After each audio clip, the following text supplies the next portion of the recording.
அல்ஹம்துலில்லாஹ். ஹஜ்ரத் அவர்கள் சொன்ன மாதிரி நிசாமுத்தீன் ஹஜ்ரத் நினைவு நூலகம் ஹஜ்ரத்துடைய ஹயாத்தில் அவர்கள் செய்த ஹஜ்ஜினுடைய நோக்கத்தில் ஒன்றாக கிதாப் வாங்குறத வச்சுருந்தாங்க. அதுபோல் அவர்கள் வாழ்நாளில் வாங்கி சேர்த்த கிதாபுகளினுடைய மதிப்பு சுமார் ஒரு 13 to 15 லட்சம் ரூபாய் மதிப்புள்ள கிதாபுகள் இருக்கும். ஒவ்வொரு தடவையும் குறைஞ்சது அவங்க ஒரு தடவை ஹஜ்ஜில் கிதாபுகள் வாங்கிட்டு இருக்கும்போது சொன்னாங்க, நான் ஒவ்வொரு தடவையும் குறைஞ்சது 60,000 ரூபாயிலிருந்து 70,000 ரூபா வரைக்கும் கிதாபுகள் வாங்கிடுவேன் அப்படின்னு. வரக்கூடியவங்கள்ட்ட லக்கேஜ் கொஞ்சம் போட்டு விட்ருவேன், மீதியை நானே கொண்டு வந்துடுவேன்.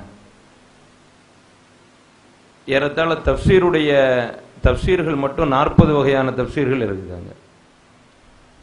அது மாதிரி ஃபன்னுல் லுகா, ஃபன் ஹதீஸ், ஹதீஸினுடைய சுருஹாத்துக்கள், கடைசியாக இப்போ வந்திருக்கக்கூடிய ஒரு தப்சீர் ஷோராவி எகிப்திலிருந்து வந்திருக்குது. எகிப்துடைய ஒரு பெரிய ஸ்காலர் அதை எழுதியிருக்கிறாரு. அதை முழுமையாக வாங்கிட்டாங்க, அதனுடைய எல்லா பாகத்தையுமே வாங்கிட்டாங்க. கிட்டத்தட்ட ஒரு 23 பாகம் நினைக்கிறேன்.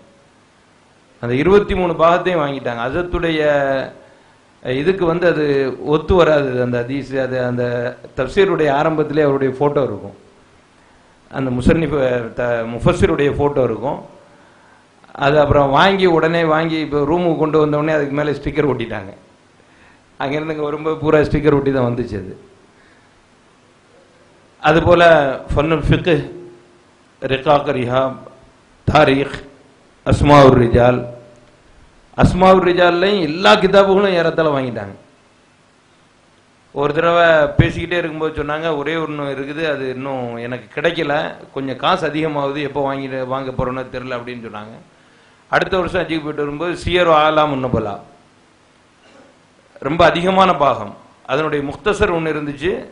இல்லை எனக்கு பெருசு வேணும், அதை நான் கேட்டுக்கிட்டு இருக்கிறேன், இப்போ வந்துருச்சுன்னு சொன்னாங்க. நான் போய் மக்தபால வாங்கிட்டு வந்துடுறேன்னு வாங்கிட்டு வந்துட்டாங்க. அதை வாங்கி சமைக்கிறதுக்கே ரொம்ப பெரிய கஷ்டமாக இருந்துச்சு அவங்களுக்கு.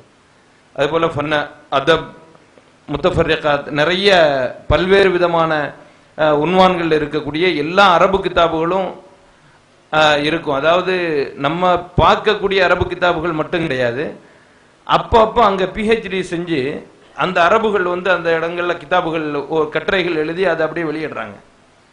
அதுல இருந்து எல்லாத்தையும் எடுத்துக்கொள்வாங்க.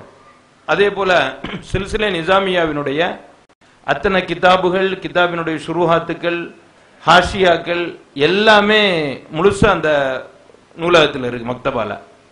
ஏறத்தாழ சொல்ல போனா ஆலிம்களுக்கு ஒரு மதரசாவினுடைய குத்துப்கானாக்கு உள்ள நுழைஞ்சா என்னென்ன கிடைக்குமோ அத்தனை அங்க கிடைக்கும்.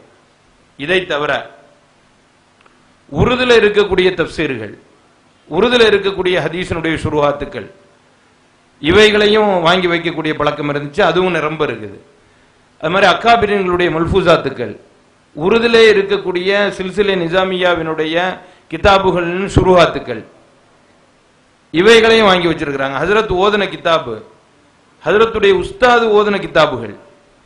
இதை தவிர தமிழில் அறிவியல், இலக்கியம், இலக்கணம், பொது அறிவு, மாத பத்திரிகைகள், தமிழ் ஆங்கில அகராதிகள், மத நூல்கள், பழைய பைபிள்லாம் இருக்கும். அங்க பழைய தினசரியில வந்த இஸ்லாமிய கட்டுரைகள் இருக்கும், மாத பத்திரிகைகள் எல்லாம் இருக்கும்.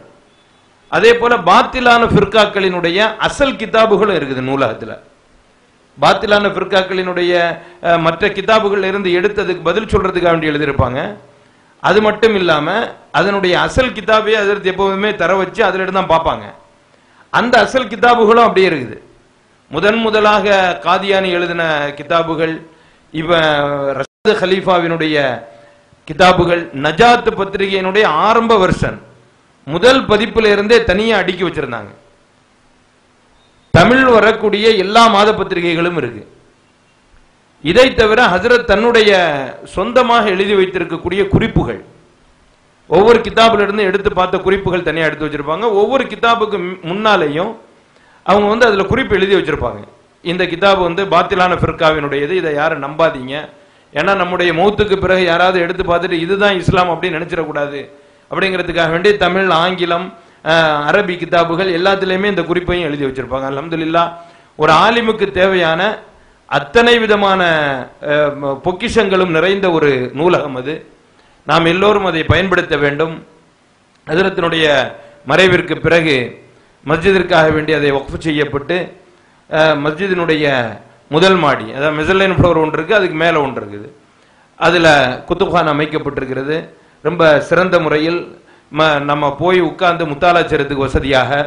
அதை தவிர கம்ப்யூட்டர்லையும் இப்போ இருக்கக்கூடிய நம்ம மக்தபு ஷாமிலா, அதுபோல் இன்னும் நிறைய மக்தபாக்கள் இருக்குது, நெட்டில் வந்துக்கிட்டு இருக்குது, கம்ப்யூட்டரில் நம்ம ஏற்றி வச்சுக்கிடலாம், அவைகளும் இருக்கிறது.